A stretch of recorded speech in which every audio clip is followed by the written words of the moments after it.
Hello বন্ধুরা, সবাইকে শুভ দুপুর। একটা পার্সেল এসেছে, তো পার্সেলটা আমার মেয়ে মাথায় করে নিয়ে আসছেন আস্তে আস্তে।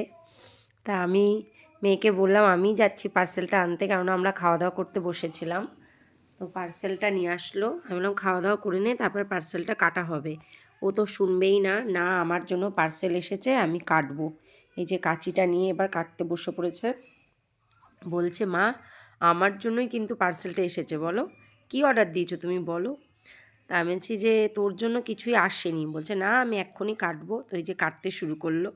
কাটতে না কাটতেই মনটা খারাপ হয়ে যাবে, কারণ ওর জন্য কিছুই আসেনি। পার্সেলে কি এসেছে চলো দেখি।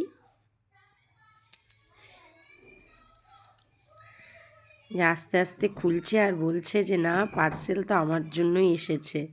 আমি পার্সেলে ভালো কিছু অর্ডার দিয়েছি, কিন্তু না, আমি কোটোর অর্ডার দিয়েছিলাম। খুব সুন্দর কোটো, এই যে লাল রঙের, দারুণ কাঁচের মতো দেখতে, কিন্তু কাঁচ না। খুব সুন্দর কোটোগুলো, আমার খুবই পছন্দের কোটোগুলো, আমার খুবই ভালো লেগেছে। শুধু হাতে দেখা মাত্রই মানে ভালো লাগাটা বুঝতে পারলাম। এতদিন তো চোখেই দেখছিলাম, তো পার্সেলটা এসছে মানে এই যে দেখছি, খুবই ভালো লাগছে। খাওয়া দাওয়া তো বন্ধ হয়ে গেছে, আগে পার্সেল কাটতে হবে তারপরে খাওয়া দাওয়া।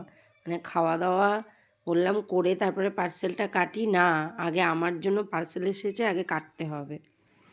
এই যে, তো খুশি আবার খুশি না, কেননা ওর জন্য পার্সেল আসেনি, এই জন্য ওর মনটা একটু খারাপ হয়ে গেছে।